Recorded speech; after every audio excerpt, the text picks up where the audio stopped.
અમદાવાદના વેજલપુર પોલીસ સ્ટેશનમાં police inspector બરકત અલી ચાવડા સામે છેડતીની ફરિયાદ નોંધાતા હડકંપ મચી ગયો। પીઆઈ ચાવડાએ એપાર્ટમેન્ટમાં યુવતીના ખભે હાથ મૂકી શારીરિક કડપલા કર્યા હોવાનો યુવતીએ આરોપ લગાવ્યો છે।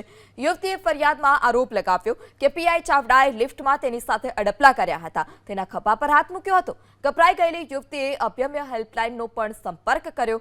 અભયમ હેલ્પલાઇનને તેણે સંપર્ક કર્યો। ટીમે કાઉન્સેલિંગ કર્યા બાદ યુવતીને આ મામલે વેજલપુર પોલીસ સ્ટેશનમાં ફરિયાદ નોંધાવવા કહ્યું હતું। બરકત અલી ચાવડા હાલમાં ગાંધીનગર કંટ્રોલ રૂમમાં ફરજ બજાવે છે। અગાઉ તેઓ અમદાવાદ એલસીબી અને રખિયાલ પોલીસ સ્ટેશનમાં ફરજ બજાવી ચૂક્યા છે। હાલમાં પોલીસે ફરિયાદને આધારે વધુ તપાસ હાથ ધરી। લિફ્ટમાં બેઠેલા એ વખતે આરોપી અને બીજા 2-3 માણસો બેઠેલા અંદર હતા। પછી બીજા માળે જે આરોપીઓ જે અન્ય ઈસમો હતા ઉતરી ગયેલા અને આરોપી અને બંને લિફ્ટ ઉપર ગયેલી વખતે ત્રીજા માળે ફરિયાદીને ઉતરવાનું હતું, પણ આરોપીએ એ જે લિફ્ટ છે એ બંધ કરી દીધેલી અને ત્યારબાદ 9મા માળે ગયેલી અને એ દરમિયાન જે ફરિયાદી છે એની સાથે સારી અડપલા થયેલા।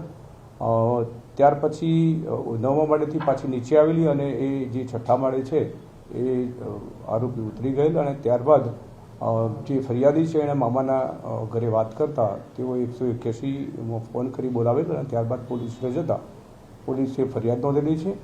આ કામે તપાસ ચાલુ છે।